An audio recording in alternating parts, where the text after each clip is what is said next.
নমস্কার, laser window of অদৃশ্য লাহিড়ী চ্যানেলে আপনাদের সবাইকে স্বাগত জানাচ্ছি। আজ প্রথমবার তারকেশ্বর ও কামারপুকুর জয়রামবাটি যাত্রার কথা নিয়ে আজ প্রথম ব্লগ বানাচ্ছি। আশা করছি আগামী দিনে আপনাদের অনেক ভালো কন্টেন্ট নিবেদন করতে পারবো। তার জন্য আপনাদের কাছে একান্ত অনুরোধ, এই চ্যানেলটিকে লাইক, শেয়ার এবং সাবস্ক্রাইব করে দিন। আজকের যাত্রা শুরু হচ্ছে শ্রীরামপুর থেকে। এখন আমরা শ্রীরামপুরের জিটি রোডে, বেল্টিং বাজারে। এরপর নগর মোড় হয়ে আমরা চলে গেলাম দিল্লি রোডে। গন্তব্য বৈদ্যবাটি মোড়। দিল্লি রোড থেকে বৈদ্যবাটি মোড় যেতে যেতে আপনাদের কিছু কথা বলে রাখি। এই ভিডিওতে যে ধারাভাষ্য শুনছেন, এর জন্য কোনো প্রকার আর্টিফিশিয়াল ইন্টেলিজেন্সের সাহায্য নেওয়া হয়নি। এই ধারাভাষ্য আমার নিজেরই করা। আজ 3রা মার্চ 2024। একে একে দিয়ারা, সিঙ্গুর, নসিবপুর পেরিয়ে আমরা চললাম তারকেশ্বরের দিকে। আপনারা হয়তো অনেকেই জানেন বা অনেকে হয়তো জানেনও না, সিঙ্গুরে একটি বিখ্যাত কালী মন্দির রয়েছে যার নাম ডাকাত কালী মন্দির। কথা দিলাম এই ডাকাত কালী মন্দিরের ব্যাপারে আগামী কোনো একটি ব্লগে আপনাদের সামনে তুলে ধরব। তারপর আস্তে আস্তে আমরা পেরিয়ে গেলাম কামারকুণ্ডু। কামারকুণ্ডুতে গত বছর অর্থাৎ 2023 সালে একটি ব্রিজ উদ্বোধন করা হয়েছে। এই ফ্লাইওভারের ফলে কামারকুণ্ডুর যে লেভেল ক্রসিংয়ে অতক্ষণ দাঁড়িয়ে থাকতে হতো, তা আজকে আর দাঁড়িয়ে থাকতে হয় না। এর ফলে আমাদের প্রচুর সময় সাশ্রয় হয়। বেশ সুন্দর মনোরম পরিবেশের মধ্যে আমরা যাত্রা করছিলাম, কিন্তু হঠাৎ মাঝখানে রাস্তা সারাইয়ের কাজ চলার জন্য আমাদের কিছুক্ষণ দাঁড়াতে হলো। সময়টা ছিল সূর্যোদয়ের সময়। বেশ সকাল সকাল আমরা বাড়ি থেকে বেরিয়ে পড়েছিলাম, তাই সূর্যোদয়ের সঙ্গে এই মনোরম পরিবেশ আমরা অনুভব করতে করতে যাচ্ছিলাম।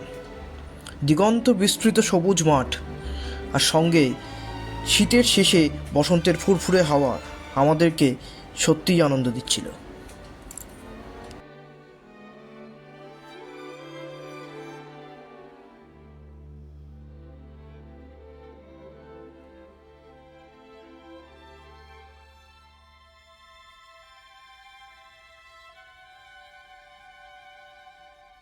হুগলির শ্রীরামপুর থেকে যারা তারকেশ্বর আসতে চান, তারা কিন্তু হাওড়া থেকে তারকেশ্বর যাওয়ার ট্রেন পেতে পারেন। আমিও ছোটোবেলায় যতবার তারকেশ্বর এসেছি, ট্রেনে করেই এসেছি। কিন্তু একদিন হঠাৎ ইচ্ছে হলো, একদিন বাইক নিয়ে গেলে তারকেশ্বরে কেমন হয়।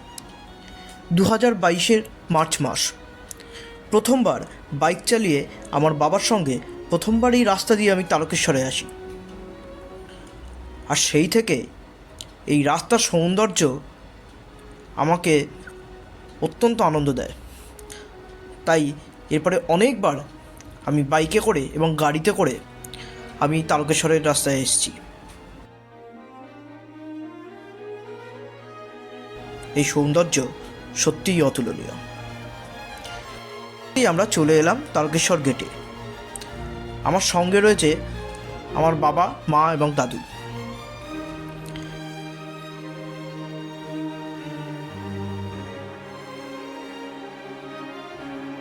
চলে এলো তারকেশ্বরের তোরণ। এখানে একটা কথা বলে রাখি, যারা গাড়ি নিয়ে বা বাইক নিয়ে আসবেন, তারা কিন্তু খুব সাবধানে এই রাস্তায় গাড়ি চালাবেন, কারণ এই রাস্তায় রয়েছে অজস্র বাম্পার। একসঙ্গে হয়তো 10টা করে বাম্পার রয়েছে, আর খুব কম ইন্টারভেলে, যার ফলে আপনি যদি খুব বেশি স্পিডে গাড়ি চালান, তাহলে কিন্তু আপনার গাড়ির ক্ষতি হতে বাধ্য। এখন দাঁড়িয়ে আছি তারকেশ্বর মন্দিরের মূল ফটকের সামনে।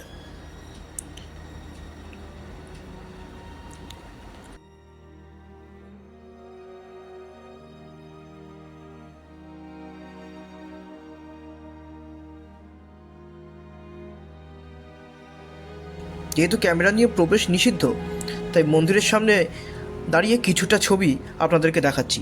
দুধপুকুরের সামনেও ক্যামেরা নিয়ে যেতে পারলাম না। তারকেশ্বরে পুজো দেওয়ার জন্য যে পুরোহিত মশাই আমাদের সাহায্য করেছিলেন, তিনি হলেন শ্রী ব্রজেন চক্রবর্তী। ব্রজেন চক্রবর্তীর ফোন নম্বর এইখানে আপনারা পেয়ে যাবেন।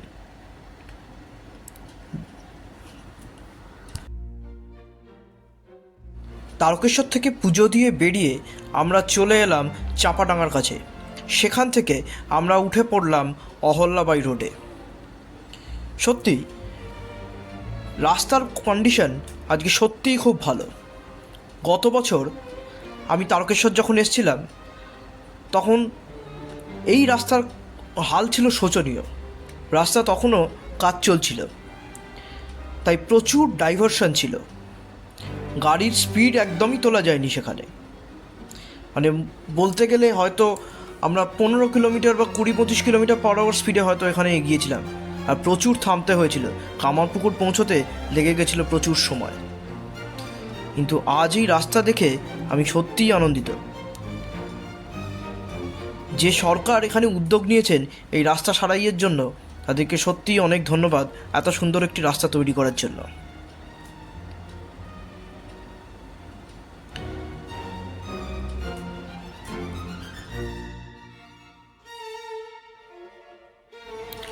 তারকেশ্বর থেকে পুজো দিয়ে বেরিয়ে আমাদের খাওয়া দাওয়ার সুযোগই হয়ে ওঠেনি, তাই প্রচণ্ড খিদে পেয়ে গেছিলো বলে মায়াপুরের রাস্তার ধারে একটি হোটেল থেকে আমরা পেটাই পরোটা ও ঘুগনি দিয়ে ব্রেকফাস্ট করলাম। সঙ্গে ছিল গরম ডিমের অমলেট।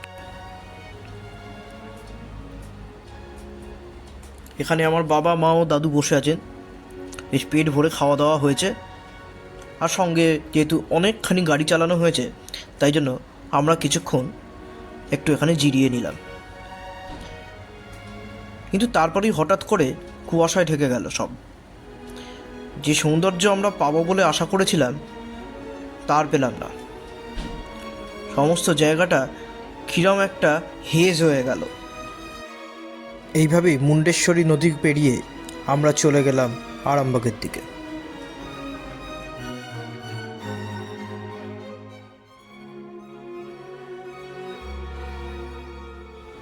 এর ফলে দেখতে পাচ্ছেন ছবির কোয়ালিটিও খুব খারাপ হয়ে গেল।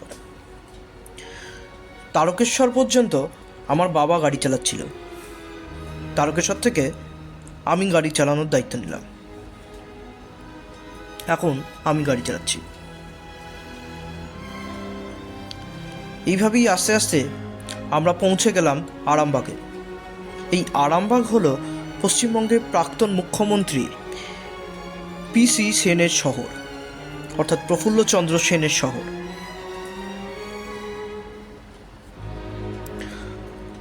আরামবাগে যেহেতু একটি বাস টার্মিনাস আছে সেই জন্য খুব জ্যাম হয়।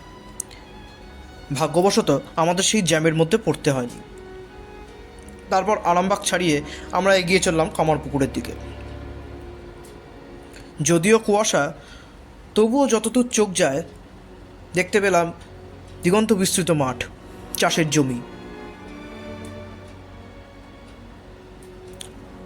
আর সঙ্গে আমাদের পরিবারের যারা যারা রয়েছেন এখানে তাদের সঙ্গে হাসি ঠাট্টা আড্ডা ইয়ার্কি আনন্দ করতে করতে এগিয়ে চললাম।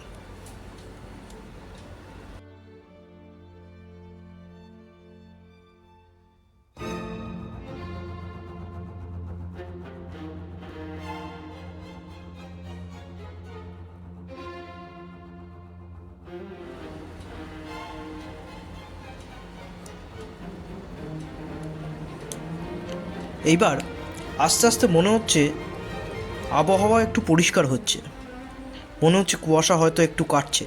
কিন্তু না, আবার কিছুটা যাওয়ার পরেই সেই আবার কুয়াশা আরও বেড়ে গেল। হয়তো এইভাবেই আমাদেরকে যেতে হলো কামারপুকুর পর্যন্ত।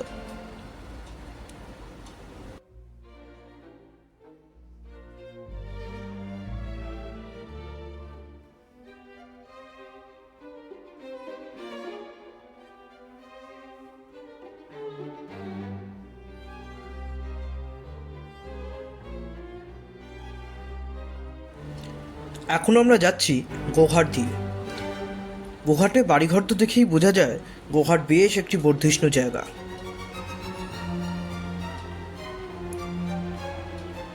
এখন আমরা কামারপুকুরের অনেকটাই কাছে চলে এসেছি।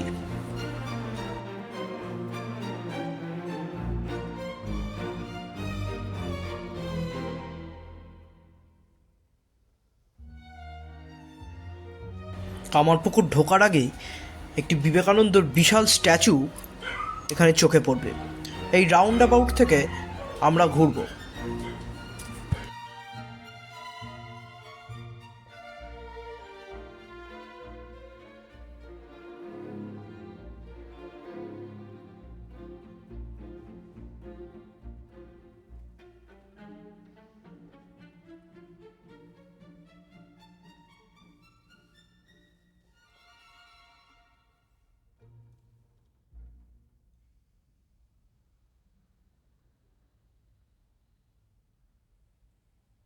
বিবেকানন্দর মূর্তি থেকে সোজা চলে গেলাম কামারপুকুরের উদ্দেশ্যে।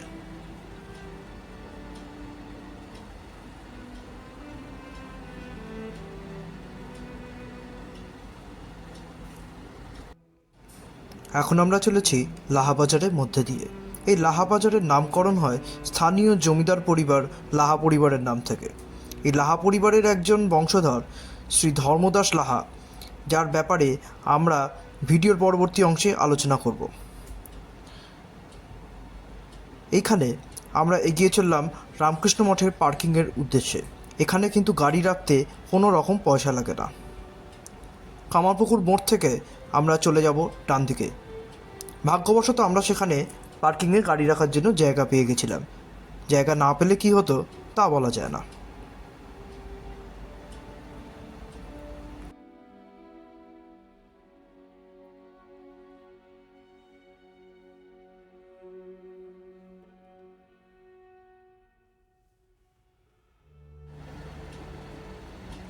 ইনি হলেন ধর্মদাস লাহা মহাশয়, অর্থাৎ লাহাবাবু। লাহাবাবু ছিলেন লাহা পরিবারের একজন বিখ্যাত জমিদার। লাহা পরিবারের একটি বিষ্ণু মন্দির ছিল। সেই বিষ্ণু মন্দিরেই শ্রীরামকৃষ্ণ পরমহংসদেবের পিতা অর্থাৎ শ্রী ক্ষুদিরাম চট্টোপাধ্যায় এই মন্দিরেই পূজা করতেন। মন্দির চত্বরে শ্রীরামকৃষ্ণ দেবের জীবনের বিক্ষিপ্ত কিছু ঘটনা মাটির পুতুলের মাধ্যমে তুলে ধরা হয়েছে। যেমন শ্রীরামকৃষ্ণদেবের জন্মের কথা, শ্রীরামকৃষ্ণদেবের বিবাহের কথা, এরম কিছু ঘটনা আমরা এই স্থানে দেখতে পাই। এই মন্দির নিয়ে একটি বিশেষ কথা আছে। কথিত আছে শ্রীরামকৃষ্ণদেব মন্দিরের ঠিক উল্টো দিকেই অবস্থিত পাঠশালাতে পড়তে আসতেন, কিন্তু পণ্ডিত মশাই যখন তাকে বিয়োগ করতে দিতেন তিনি তখন ছুটে চলে আসতেন এই মন্দিরে, এসে এই মন্দিরেই বসে থাকতেন।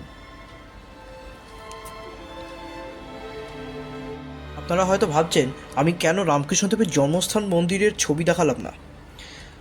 আমরা রামকৃষ্ণ মঠের কর্তৃপক্ষের সিদ্ধান্তকে সম্মান জানিয়ে আমরা ওইখানে ছবি তুলিনি, কারণ সেখানে ছবি তোলা নিষেধ ছিল। এই হলো লাহাবাবুদের বিষ্ণু মন্দির, যেখানে শ্রীরামকৃষ্ণের পিতা ক্ষুদিরাম চট্টোপাধ্যায় মহাশয় পূজা করতেন। মন্দিরে আজকে এখন রয়েছে সেই বিষ্ণু মূর্তি। এখানে আজও দৈনন্দিন পূজা হয়।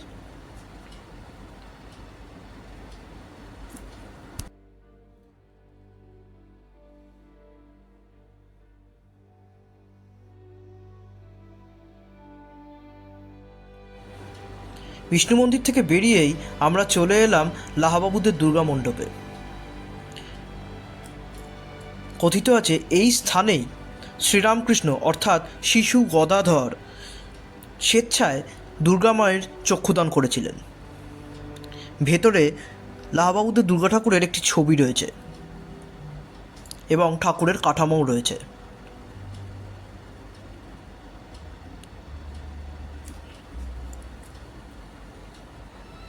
আর ওপরে লেখা রয়েছে রামকৃষ্ণদেবের স্বেচ্ছায় মাকে চক্ষুদানের গল্প।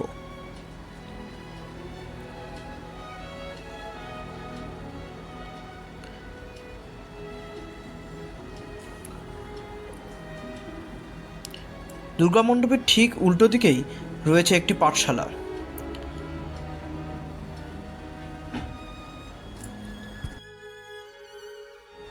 এই পাঠশালাতেই শ্রীরামকৃষ্ণ অর্থাৎ শ্রী গদাধর চট্টোপাধ্যায় পঠন পাঠন করতেন। এই পাঠশালাতেই তাকে বিয়োগ করতে দিলে তিনি পালিয়ে আসতেন এই বিষ্ণু মন্দিরে। পাঠশালার ভিতরে কামারপুকুরের কিছু দর্শনীয় স্থানের ছবি দেওয়া রয়েছে, আর সামনে একটি মাটির পুতুল দিয়ে বর্ণনা করা রয়েছে ঠাকুরকে করতে দেওয়া সেই বিয়োগ করার ঘটনা, যে সময় তিনি পালিয়ে যেতেন বিষ্ণু মন্দিরে।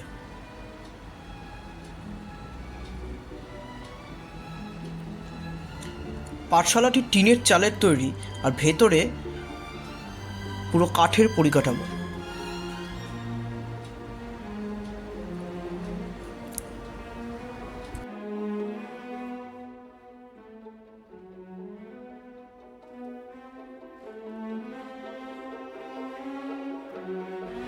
পাঠশালার ঠিক পাশেই রয়েছে লাহাবাবুদের রাসমঞ্চ। এই রাসমঞ্চে আজও দোলযাত্রার সময় এবং রাস পূর্ণিমার সময় এখানে পুজো হয়। রাসমঞ্চের মধ্যে রয়েছে শ্রী রাধাকৃষ্ণের একটি মূর্তি ও সঙ্গে অন্যান্য দেবদেবীর মূর্তি।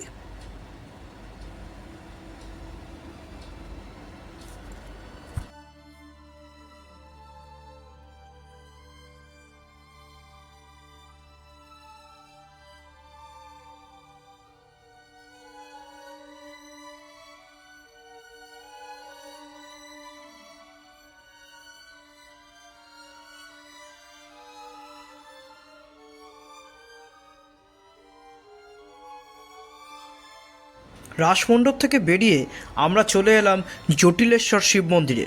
কথিত আছে এখানেই শ্রী গদাধর চট্টোপাধ্যায়ের মাতা হত্যে দিয়ে পড়েছিলেন যাতে ছেলে এত ভাবপ্রবণ না হয়ে পড়ে।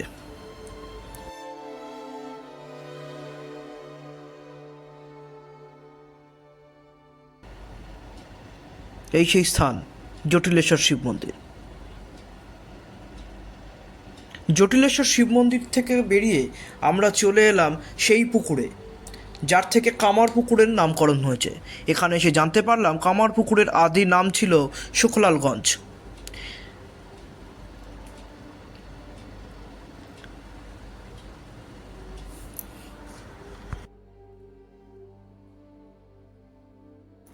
ধীরে ধীরে আমরা এগিয়ে চললাম সেই কামারপুকুরের কাছে।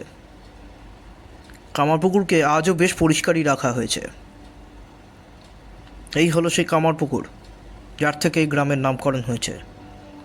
না জানি এই পুকুর কতই না সাক্ষী হয়ে আছে শ্রী রামকৃষ্ণ পরমহংসদেবের লীলার। না জানি কত ঘটনাই না ঘটেছে। এই কামারপুকুর অনেক ঘটনার সাক্ষী।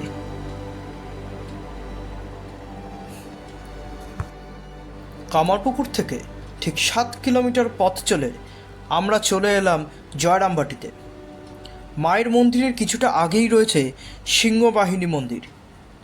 এই সিংহবাহিনী মন্দিরে আজও মাতা সিংহবাহিনীর পূজা হয়, যেখানে রয়েছেন মা মনসা ও মা চণ্ডী, সঙ্গে মাতা সিংহবাহিনী।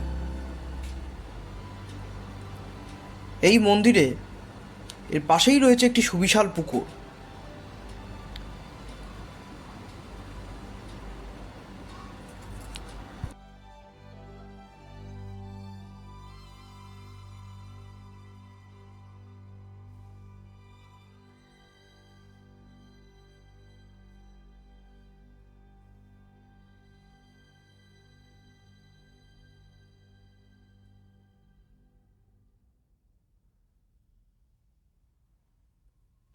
সিংহবাহিনী মন্দিরে আজও নিত্য পূজা হয়।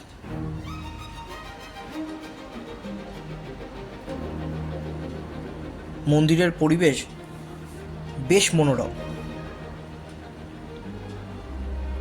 সিংহবাহিনী মন্দির থেকে আমরা চলে এলাম শ্রী শ্রী সারদা মায়ের বাড়ির কাছে। এখানেও আমরা ভেতরে কোনো রকম ছবি তুলতে পারিনি বা ভিডিও করতে পারিনি।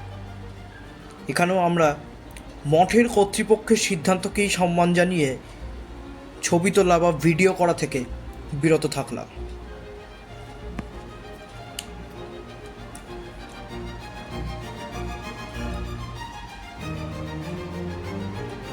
এই হলো শ্রী মায়ের বাড়ির মূল ফটক।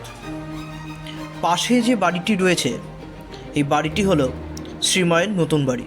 যদিও এই বাড়ির ভেতরেও ছবি তোলা নিষেধ, তাই বাইরে থেকেই কিছুটা দেখালাম। ভক্ত সমাগম বৃদ্ধি পাওয়ার জন্য এই বাড়িটি নির্মাণ করা হয়। মায়ের পুরনো বাড়ি মঠের ভেতরে। মায়ের মন্দির দর্শন করে আমরা চলে এলাম শ্রীরামপুরের উদ্দেশ্যে। সারাটা দিন বেশ আনন্দেই কাটল। ধীরে ধীরে সন্ধে নামার সঙ্গে সঙ্গেই বাংলার গ্রাম যেন অন্ধকারে ডুবে গেল। বেশ ভালো লাগলো পরন্ত সন্ধে দেখতে। কিন্তু সঙ্গে সঙ্গে তারকেশ্বর রোডে হলো জ্যাম। তাই যারা গাড়ি নিয়ে আসবেন তারা খুব ধৈর্য ধরে আসবেন, কারণ এই রাস্তায় প্রচণ্ড জ্যাম হয়। সারাদিন আনন্দে কাটিয়ে বেশ ভালো লাগলো। এখন ব্লগটা এইখানেই শেষ করছি। দেখা হবে আবার নতুন কোনো ব্লগে, নতুন কোনো যাত্রার গল্প নিয়ে আবার ফিরে আসবো। আর ততক্ষণে আপনারা এই ভিডিওটি যদি ভালো লেগে থাকে তাহলে আপনাদের বন্ধু ও পরিজনদের সঙ্গে শেয়ার করুন। আর দয়া করে এই চ্যানেলটিকে লাইক এবং দয়া করে এই চ্যানেলটিতে সাবস্ক্রাইব করতে ভুলবেন না। ঠিকমতো নোটিফিকেশান পেতে বেল আইকনটিকে ক্লিক করে রাখুন। দেখা হবে নতুন কোনো একটি ব্লগে।